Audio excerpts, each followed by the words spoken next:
Mbote pe bienvenue na bokutani wa bana mboka oyo ngai ndeko wa bino camarade na bino mwana na bino présentateur na bino mana seziko nazaka na esengo à chaque fois que ngai na bino tukutanaka na bisika oyo ya mokolo malolo toyambi bongo maître Guy Tambwe na ye tokobeta bongo masolo na tina mayema tali bongo politique ya mboka na biso République démocratique du Congo, pourquoi pas tolobela pe mwa muke mais oyo matali bongo ba mboka pe ya bapaya. Alors pour ko monopoliser vraiment maloba te mbote mwana mboka mbote Malassé journaliste sango boni. Oui, par la grâce de Dieu tout tambola toyambio vraiment malamu mingi na kati ya émission na biso bokutani wa bana mboka. Soki lelo to benjo na kati émission oyo ezali juste pour na kosola bongo masolo na tina mais oyo matali bongo dialogue oyo opposition bayiko ezali toujours ko insister na koyebisa na mwana mboka Félix Antoine Tshisekedi Tshilombo azali bongo président de la République, il faut organiser dialogue pona ko bongisa bongo kotala démarche ya mboka ndenge ayiko kende via ba situation sécuritaire ya mboka mobile belé za ko lekana ta mboka de basenga ki na mwana mboka Félix Antoine Tshisekedi Tshilombo a organiser bongo dialogue. Lelo oyo mwana mboka Félix Antoine Tshisekedi Tshilombo a accepté ki bongo kosala bongo dialogue na ba opposition na ba jour oyo ezali kolanda. Est-ce que en tant que analyste politique, en tant que politique voyez comment on a que dialogue wana et que ça en sorte que mboka na biso ezwa kimia oyo ezali ko luka du jour au lendemain. Merci beaucoup, monsieur le journaliste Malassé. Pour na mutuna na yo lisolo ya dialogue. Dialogue, avant de répondre mutuna na yo, nazo kende na moi kozonga sima. Dialogue na mboka na biso oyo ekozala premier dialogue te ata soki ekozala. Et vous avez la première dialogue te ba dialogue c'est salema. Salama déjà tu tozalaka bana mike totalaka dialogue ya Monseigneur Mosengo, dialogue ya président Mobutu, Papa Tshisekedi azalaka. L'Union sacrée zalaka dirigée par Monseigneur Mosengo, il y a eu des dialogues avec le président Kabila. Dialogue ezalaki avec le président Tshisekedi, dialogue eboyamaki nano. Eboyamaki na sens nini mokonzi mboka monaki azwi mboka première fois tout le monde a passation de pouvoir pacifique. C'était avec le président Tshisekedi, le sortant, président Joseph Kabila Kabange. Tout le monde a profité de l'occasion, tout le monde a le président sortant Zalaka, le président entrant. Mais peut-être après, les deux partis, les deux formations politiques, il y a FCC et Akash, il y a Kokabwana. Après Kokabwana, mutuna mutu akumbi nzela na ye. Président Kabila bunga ki mwa muke, ba mususu balobaki yaki kotanga, ba mususu bazaki na information sur Syrie, parce que c'est un homme qui ne parle pas beaucoup. Tout à fait. To tikalaki na président Tshisekedi, to avancer, à un certain moment, Papa Tshisekedi mandat na ya liboso ye kosila, a organisé ba élection, a réélu encore na suffrage universel, a comme réélu na suffrage universel, toye kokuta na lisusu na papa lisusu na mandat ya mibale, nde na mandat ya mibale, iki eye koleka makasi. Badongolo misu na este batie biso makelele. Batie biso makelele. Rébellion eye kokoma makasi. Atako rébellion ezalaka déjà, mais eye kokoma isu makasi. Makambo ebebi. Papa Tshisekedi ameki boye makambo compliqué ye. Asalaki recours na CAC, akendeki na ba pays du Grand Lac, de l'Afrique de l'Est, akendeki komona communauté internationale, akendeki na OTAN, amonaki ti akomi na Doha. Doha toye kosala accord de principe ya ba rebelle M23 AFC et consort. Tokei na Washington basali accord global na président Kagame. Sous médiation ya Donald Trump, le président américain. Bon, pona komona na ngai namonaki neti nyonso esili parce que toyambaki mokonzi ya mboka triomphalement. Tolobi en tout cas papa alongi. Mais à notre grande surprise, tomonaki neti ba fruit ou bien ba retombé ya accord wana ya paix et jomonana te. Soki biso les gouvernés tomoni ke accord ezo nakisa mafri nango te, nos gouvernants aussi ont remarqué de la même chose. Nde bakendeki lisusu na Angola po tozalaka déjà na Angola. À un certain moment Angola kutu atandaka mesa azozela Rwanda na RDC baya basolo la mutu moko ta yaka bamataka avion baki Doha. Mais notre grande surprise, tozongi lisusu na Luanda. Angola a obligé biso ou bien à payer ses exigences tokende pour de bonnes issues na ba trouble to anango. Seule solution ezali dialogue. Nde papa mokonzi andimi tout ça la dialogue. D'ailleurs lui-même le disait, il n'est pas contre le dialogue mais il est pour le dialogue à sa manière. Ce que motuna nangai pe nazomi tuna au dialogue tolingi to ça les a à la manière de l'Angola ou bien à la manière de papa Yemoko. Boya lobaki akosala dialogue selon Senko na SCT. Akosala dialogue na manière na ye. Si ko dialogue tolinga to ça les a à sa manière ou bien selon les manières ya Senko SCC ou bien manière ya Angola. Otuni mutuna ke est-ce que on dit que dialogue et couper sa bicho possibilité ya kolongwa makambo? Oh, je pense que c'est la question. Ouais. Oui, et c'est oui et vrai. Na moment où tokomi, toutes les issues, toutes les possibilités ont été tentées. Et simbité, tout le monde qui est token na dialogue, avec le dialogue on pourra trouver la solution. Président a lobby bien à cause la dialogue na manière na ye. Parce que au pour tu bien oui ça dialogue à liboso to sali to sala da ba dialogue depuis utakala to on est ko sala ba dialogue to ko sala ba dialogue mais il y en a quoi aboutir vraiment te si le président a la possibilité ko sala dialogue na manière na ye manière au président de la République Félix Antoine Tshisekedi Tshilombo a conseillé la dialogue yango que ma personne a paix durable. Est-ce que ekozala manière en dehors ya oyo tosi toyoka? Bon, minimi oyo toyoka de monaka ezaka beaucoup plus assurance vie pour na ba politique ba politique. Bon, c'est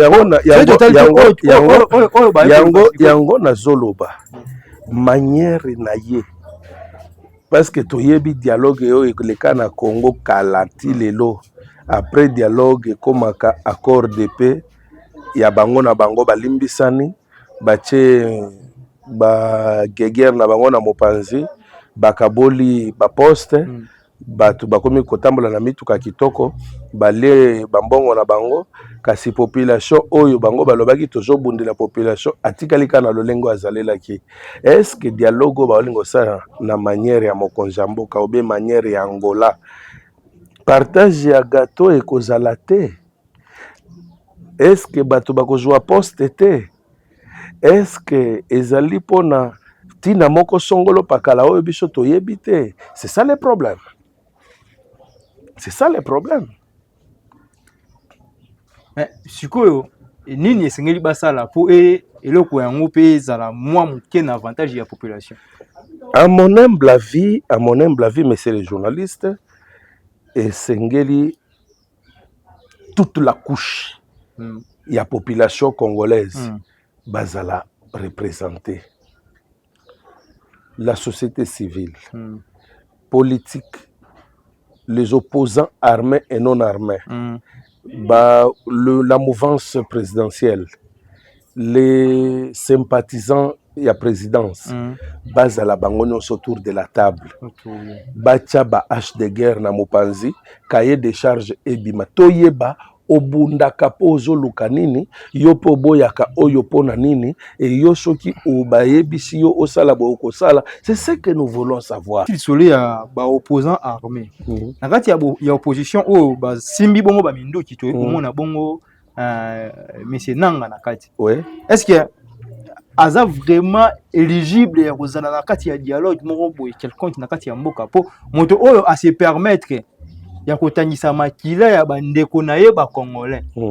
Pona intérêt moko boye quelqu'un pona ngambu moko boye quelqu'un aza vraiment éligible ya kozala bongo na kati ya masolo oyo baimboka bakobeta pona mabongisi ya mboka. Papa journaliste tolobaka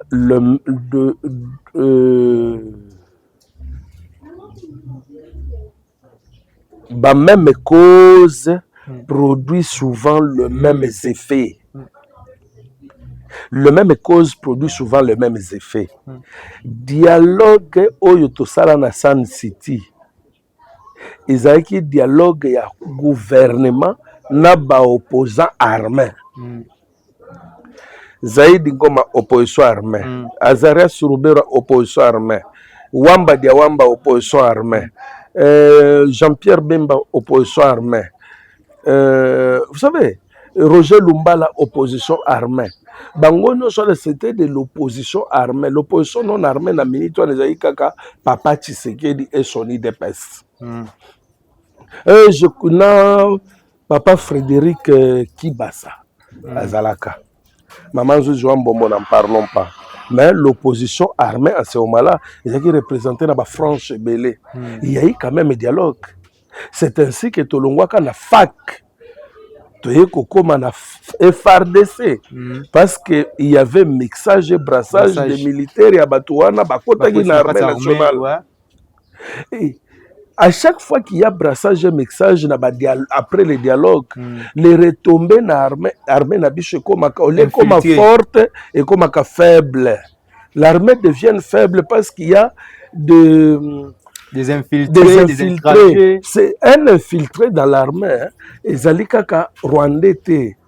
Un infiltré dans l'armée, c'est celui qui n'a pas la notion, l'idéologie de l'armée congolaise.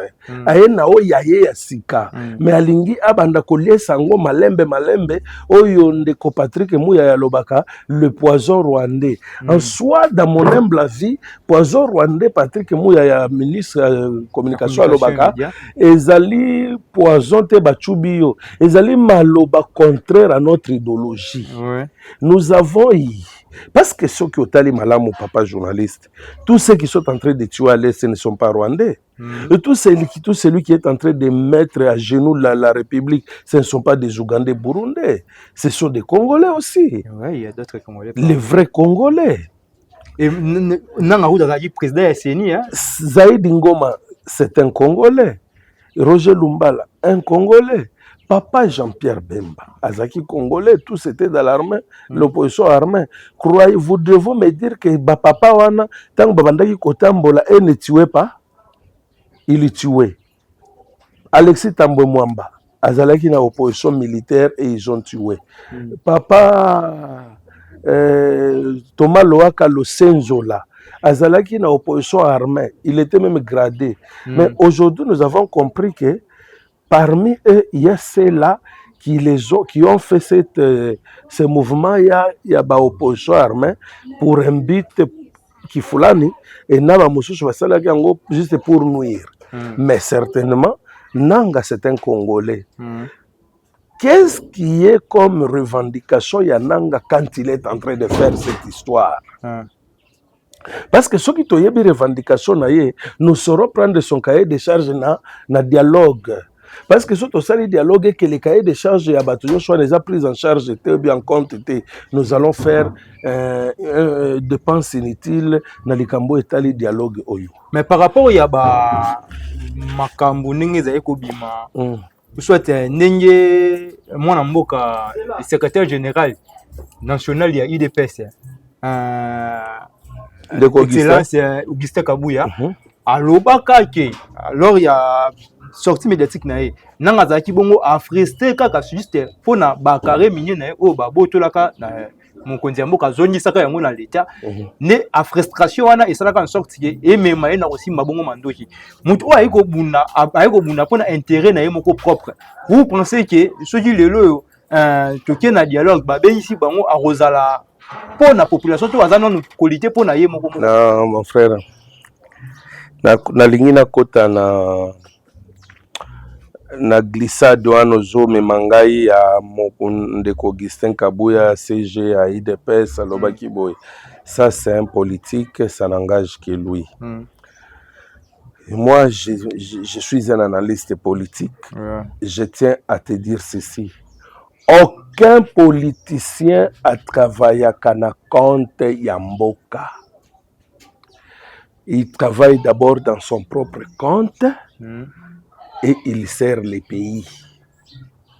Ba servaka pays, mais ba travailler na compte na bango. Je comprends. Donc, bango bazaka na la première position après pays. Première position. Exemple typique. Mwana mboka Roger Lumbala tango Kabila, le chef de l'État aleka, alingaki kolongola mandat na balinga basala remaniement.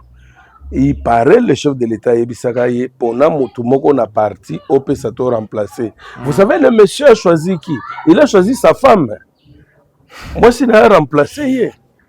Comment se fait-il dans un parti politique? Azana secrétaire général, azana trésorier, azana kati wana, ba chargé de communication mais ndeko Lumbala pona ki bacha mwasi na ye. Papa Gizenga tango a commis premier ministre. Mokonzi mboka lobaka tolingi to chela yo ministre près le premier ministre. Apesaka Godefroid Mayobo. C'est son neveu. Vous comprenez? Alors, ce qui est ok, Tolandi attend le fait Laurent Désiré Kabila Mouzé, le président de la République, Koufa Mouzé Kabila. Et son entourage était moins un Congolo, Henri Movasakani, Papa Vital Kamere, Papa Anatole Bishikwabo, Papa Babimbaya, le professeur Labi, donc autour de celui qui veut être sécurisé, alinga kanano intérêt na yez à la protéger.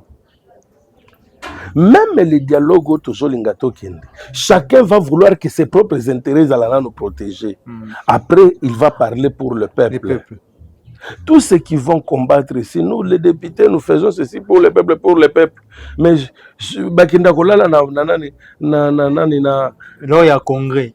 Bakinda Kolala kuna na palais de la justice pour nous réclamer emolima na bango baye na batorche na minda balobi biso il faut befuta biso balali pona banani pona bango moko papa balali pona bango moko.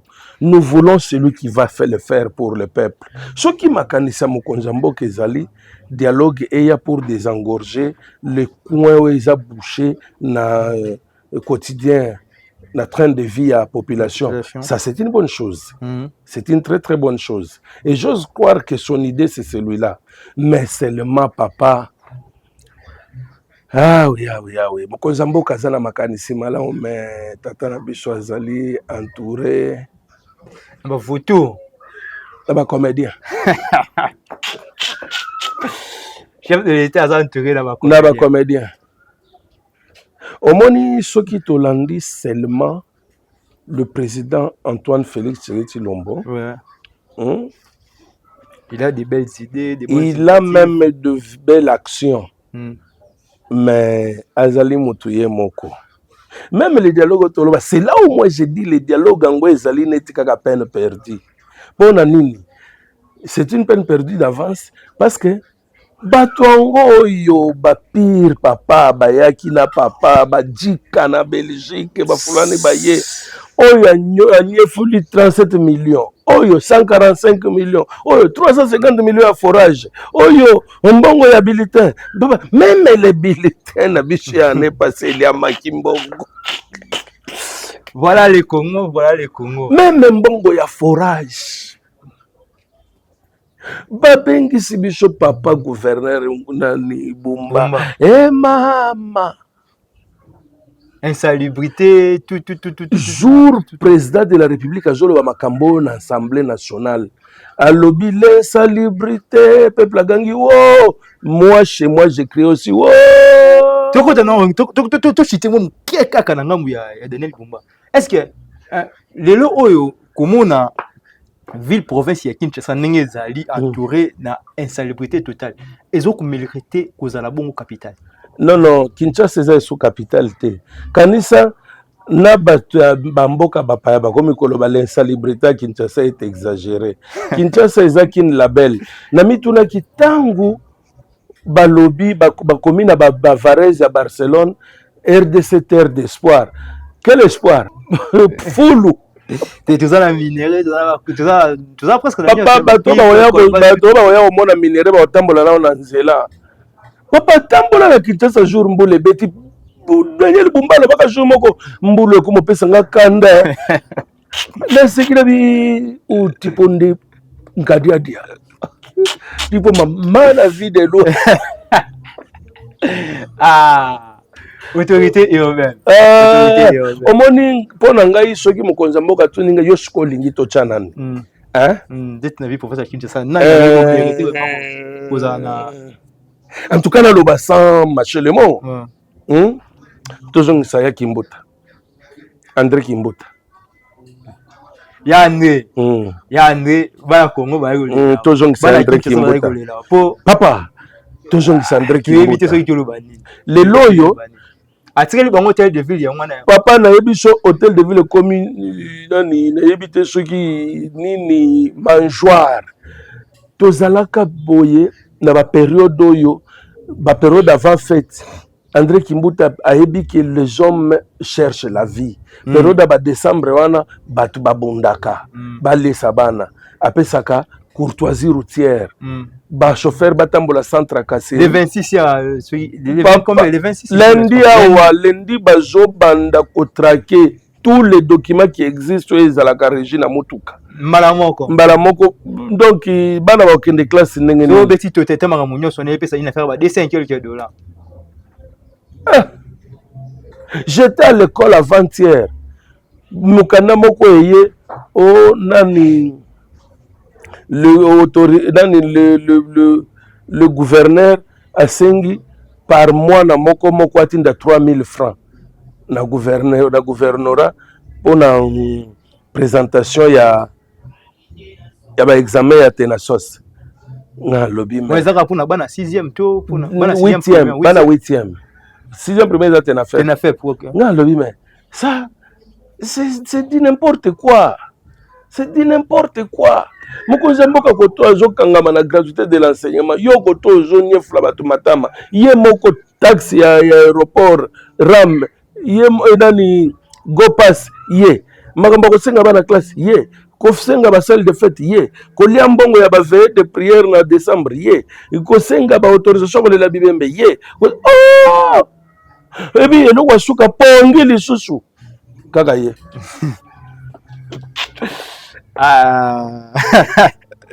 Maître Guy Tambwe. Ouais, ça y est, bon, Maître Guy Tambwe, il faut expliquer. Non, réalité, Hollandaki, ba Jean ya hôtel de ville, ba marché qui ba lobi ba za impayé. Impayé, mais ça m'a cassé. Ba Jean hôtel de ville ba lobaki. Même ba oyo ba bala ya kabalabala, ba tumbaki biloko. Ba futa ba ngote na éviter ça. Siko yo musala yango ya cantonnier, nde yango wana. Mona zembo moko ba yembela mboka ba lobaka musala yango nde matsaka mpenka.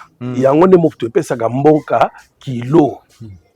Mais tango mosala bato misala na baba ya mabaka tu comprends bato misala maboko mais tango bato misala maboko bazo sala oyo bobengi papa bato asimbi kombo soni ya longoli alobi na sala pona lesa akombi balabala mais papa vous ne les payez pas anga tala ba millions na hôtel de ville jo ke de Kinshasa ezobonga Kinshasa ezobonga wana eza comédie omani papa ngobe eza slogan to eza vraiment ba action eza kaka ndenge bandeko na biso bagangaka IDPS viva viva eza na effet moko te eza na effet moko te tupesi bandeko na biso sa IDPS mbote eza na effet moko te kusa nyuso ya IDPS mbote omoni mokonzi ya mboka c'est pourquoi là où moi je vais dire aussi aux communicateurs de l'IDPS mes chers frères je ne veux pas vous dire que vous êtes un comédien. Mais en réalité, vous ne faites absolument rien. Mon cher, moi, je n'ai pas accepté un débat dans le numéro 1 de tous les communicateurs de l'IDPS. Afin de mais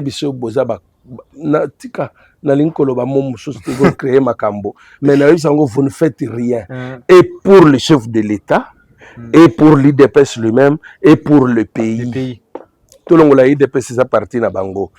Pour na papa na biso. Tshisekedi Tshilombo Béton, chef de l'État. Ah, papa, il n'a personne pour prendre en compte ses œuvres. Bon, communicateur, il dépasse sur la télévision, il y a 3 points. Kabila, ce n'est pas un Congolais. Mais il nous a dirigé. Kabila n'est pas un Congolais. Le pays est infiltré. Nanga, c'est un Rwandais. Et Katumbi. Nde biloko bayelaka soki bafingi Katumbi na Kabila te bakofinga nanga na basango ba monseigneur après makambo na bango esili babandi ko distribuer ba nationalité baza makasi la distribution de nationalité na IDPS babenga ngo kadiosha ba mama na distributeur de nationalité ba Joano Somona ngo kadiosha so kadiosha la meilleure chose à faire c'est quoi? Le président de la République, mon cher ami, pour éduquer une nation, c'est éduquer les enfants, l'élite. Le président de la République a construit bijoux dans Mbujimaï, université moderne.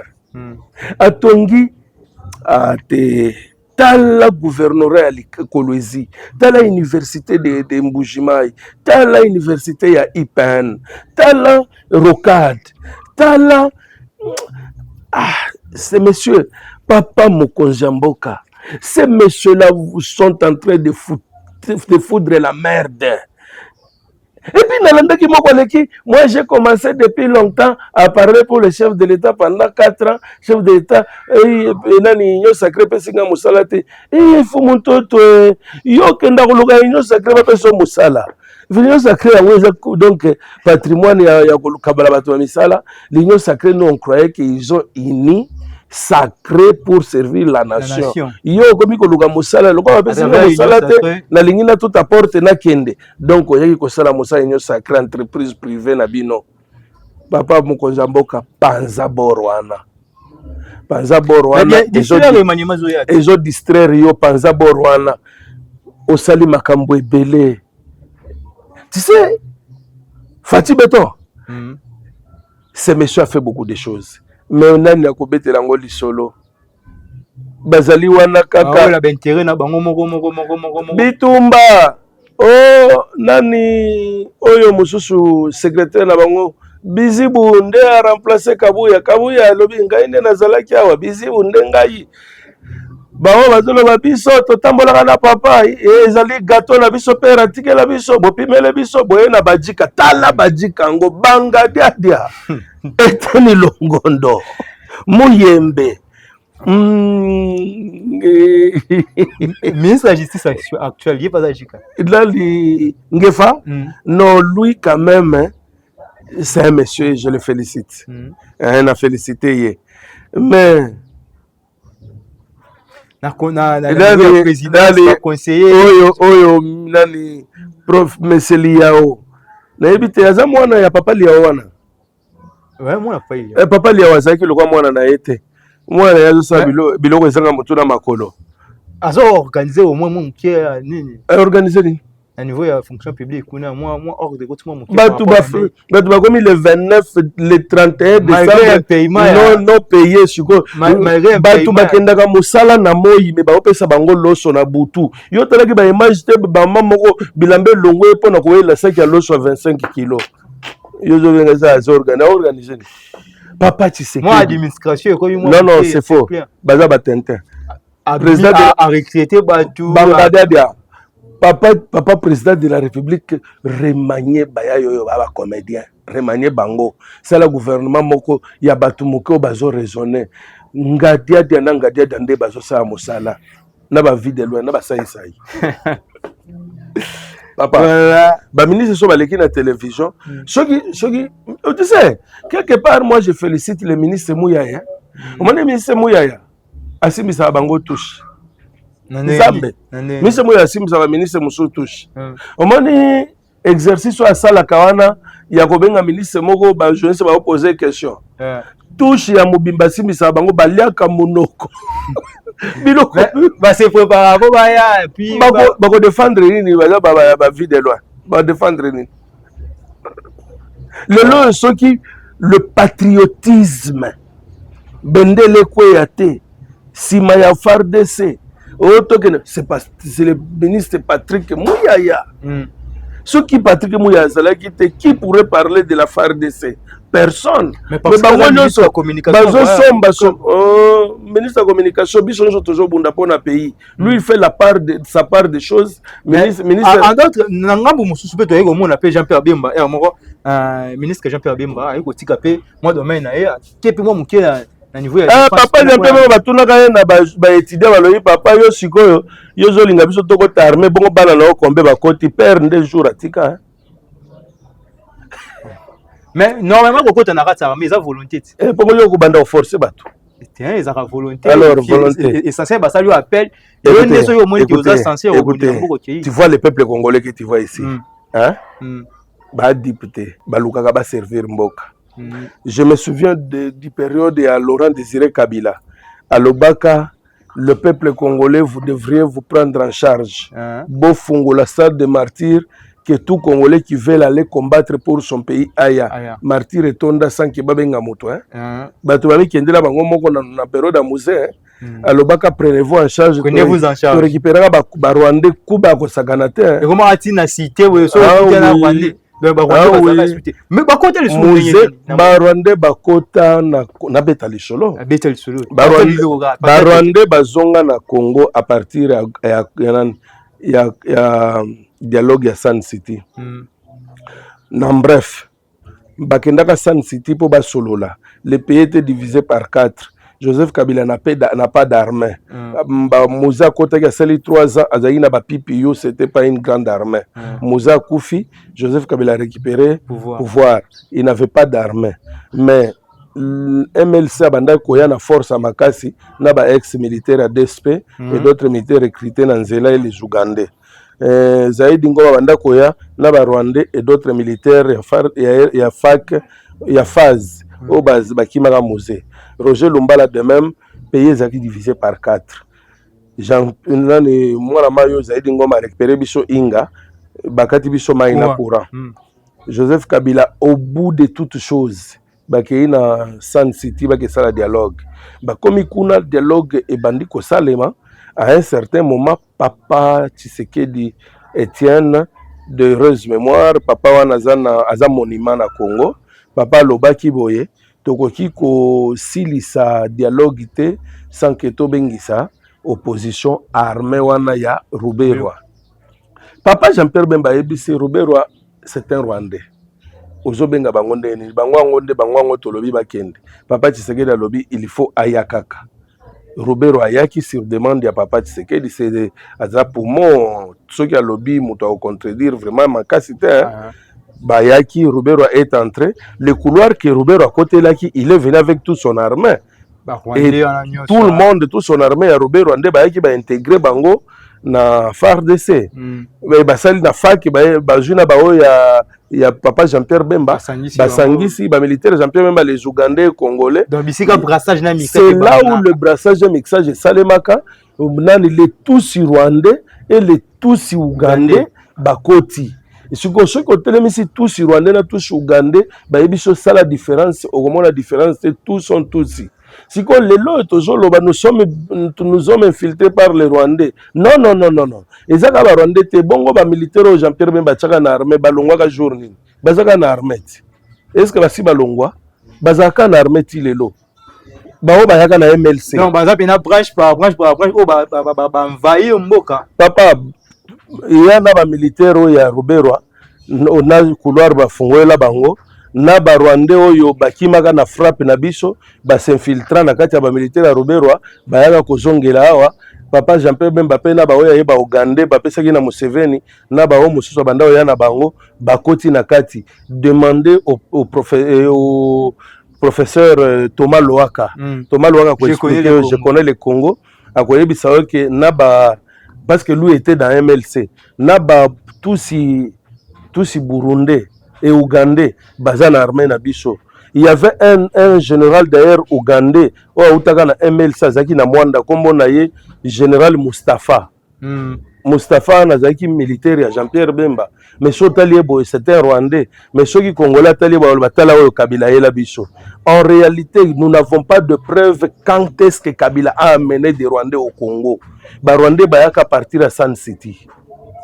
Donc koloba Kabila ina ba rwandais na Congo ezalaka bere to ba bere ba latisa non, je ne peux pas affirmer que Zaber peut-être à côté ça ba rwandais chemin faisant tango komi ko sala tia comme à 18 ans de peut-être ba banda kokota na laisser aller na ye peut-être mais les jours à Sun City ezali ba militaire ya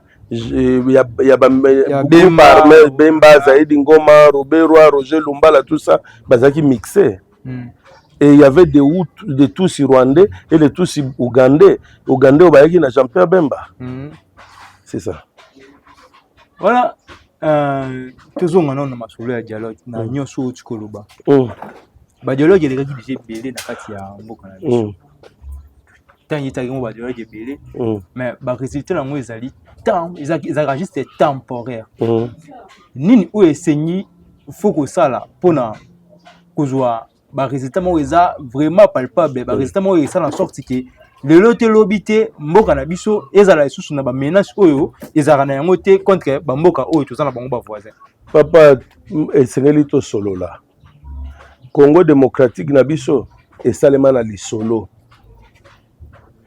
kande to solo la mais lokola mboka na biso miyibi bazali exagéré attendez bazoloba to solola il y a peu qui veulent travailler pour le pays et mingi balingi baya kosisa ba immeuble batika inachevé et mosusu balingi basomba pe mwana nanga pa kende poto c'est ça la chose mais dialogue na kosenga na mokonzi mboka soki bake na dialogue oyo bakabola mutu kadote oh je poste yaka to solola to trouver solution to sala makambo konza mboko yoki makambo nyonso yo pe tika boye bango pe batika boye to kende liboso mutu akozala ta chef d'avenue te zonga na position na ofana na se soko za e-commerce continuer commerce soko banda ko sala nani crime kuna et crime ezali tu seras arrêté pour ces crimes là. Rôle d'opposition dans la mboka na opposition en réalité pas na mboka na biso mais en réalité le rôle de l'opposition ezali qu'observer, redresser et corriger. Observer, redresser et corriger. Mais on dirait en mot opposition na biso ça la chaque fois. Opposition na biso ça la ka ekosala ngona no ndenge nini. Opposition na biso za opposition ya kobanga. Muka tombole muka benga ngo ba opposition ya nzala. Opposition ya pete. Bampantin. Oh, muka tombolo. Omani Bachibeto. Yata bango boar. Mon cher frère, opposition bino moko nanu bozo tambola n'ordre dispersé. Lelo yo na peso exemple. Tolo bakaka ba à partir ya lelo muka tombola lobby bola kisangai moto bolingi a remplacer ngai dans 2 jours. Bolingi to remplacer muka tombola longwa. Oui. Bopesa moto a remplacer Félix Tshisekedi. Papa na ebiso a 24 heures bakosala 2 ans. tozala yo awa président de la République alobaka opposition nandimi bolakisa nga moto akoremplace ngai na dans 2 jours bakosala 2 ans. Comment se fait-il dans un pays tout le monde veut être président de la République? Moto nyonso aza candidat président de la République. Moto nyonso alingi gironfar. Parce que dans le pays sérieux, ceux qui sont nommés au ministre, okende kuba sopelo poudre na ndako te bosali fête parce que les ministre. Il faut raisonner que charge na joui et ça makasi qu'est-ce que je vais faire pour nako sala yango. Mais comment se fait-il on nomme ton oncle ministre bino nyonso famille wemba bolati kitoko bokei alors ngina ye alors ngini ahoyi ministre muyibi privilège bozo la que noko iba na yo iba alors ngini mboka na biso eza na mwa makambo ebele il faut to meka kobongisa j'espère. Makambo ebele c'est un pays. Vous savez, toti musika. Toti musika. Makambo neti ni tanga na makambo neti ni to beba ko bangisa. Neti makambo balonyi na ye wana neti oyo ba politicien ba travailler pour na bango moko. C'est papa wana soki le président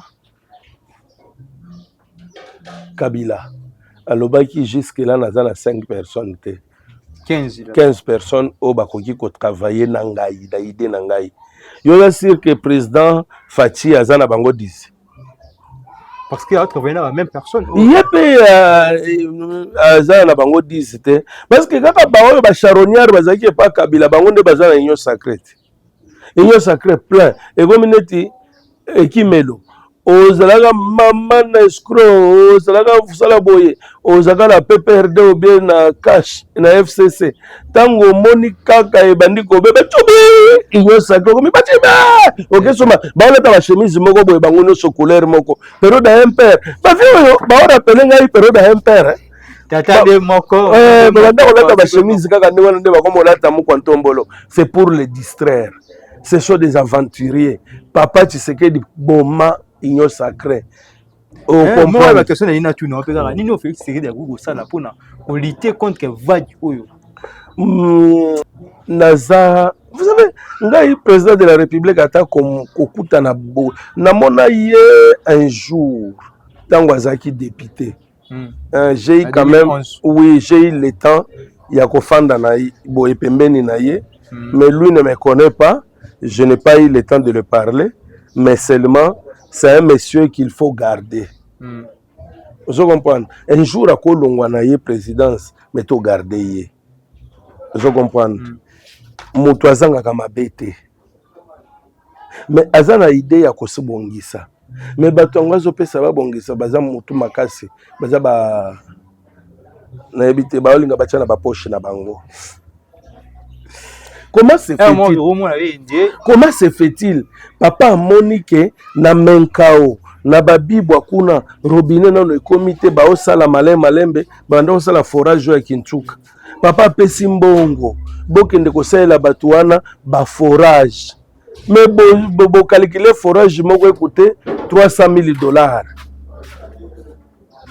Et ça forage et je filtre mboula na likolo ye la biso. Quand un forage au biso to sali à $600,000, vous voyez que c'est un vol qualifié. Bah ça li pété. Bah ça li pété. Bah on peut ba otambola kaka. Si ba tcheli bango pe na se, mko tombola tcheli bango na se. Parce que wa tout bien en des fois des musiques parce que de monsieur de moi na ngambo ya constant mutamba meka ko zala un peu strict par rapport ya ba monsieur. Mboka la biso elinga bato bazo sala pona avancement ya mboka te. Mboka elingaka te. So mboka na biso elingaka te pona ba o ba o sala pona avancement ya mboka. C'est que tu es na population congolaise qui bacha espoir na ba politiciens auto votera. Wala ba mususu bangwana otangi. Population congolaise oyi biloko batambolelaka. Tokende ko marché parce que balobi président na biso aza congolais te ba banderole likolo. Bazoyi manzemba parti. La chose qu'il faut marcher, Zali, quand guerre aussi la tête, le peuple congolais marchait. Un jour union sacrée bengaki bato bakende ko marché basukisa point de chute na bango je crois na parler du peuple balakisaka ba image na télévision mon cher bato wana so bazalaki ebele cd 100 sikoyo imaginez-vous union sacrée eza soki na combien de 300 quelques parties bato bazalaki wana badrapeau eleki bato na ebele ozomona ke Congolais, Makambo, il faut marcher, à marcher. Les choses qui ne peuvent pas marcher, à marcher. Augmentation ya biloko, augmentation ya marché, bako qui ko marché te, biloko na Congolais au marché te. Congolais marcha kaka soki bafingi président à parti na bango. Wala ba marché. Congolais marcha kate. Dans des pays sérieux, avancer ya rébellion ndenge wana peuple congolais kotelema Kinshasa etelema kate Kinshasa awa tozali kala makambo Seigneur Jésus l'éveil patriotique ezali na Congo te il faut dis-moi ezali na émission moko éveil patriotique eleka na RTNC tuna bato batala kango.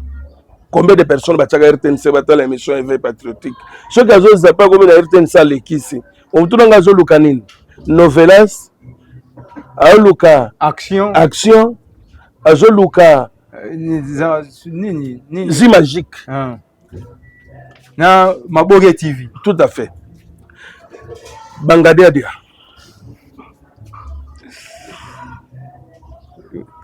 quand est-ce que Congolais a comprendre que il faut na moment où na bana ko revendiquer ba droit na ngai en tant que peuple yango na lobby il faut éveil patriotique peuple congolais moko yeba kaza peuple yemo congolais yeba ki yaza peuple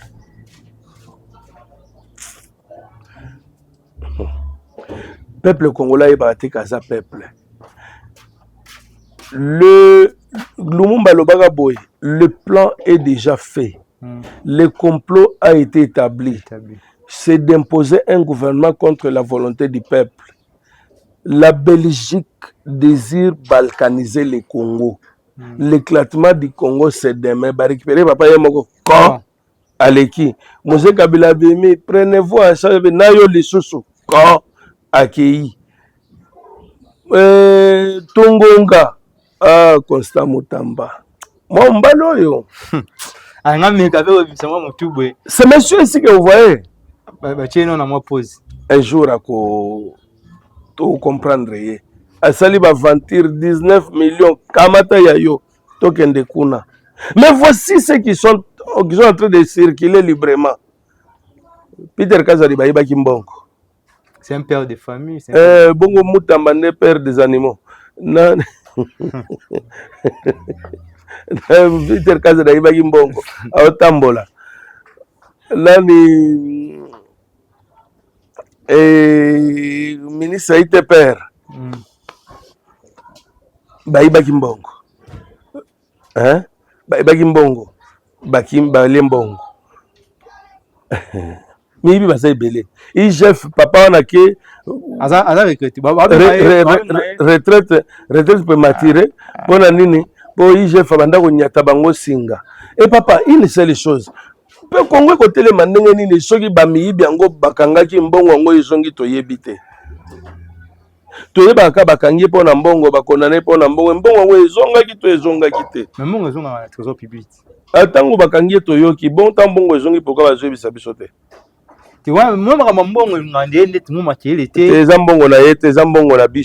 c'est les contribuables congolais qui donnent cet argent. Alors, ce que vous présenté par les Congolais, il faut que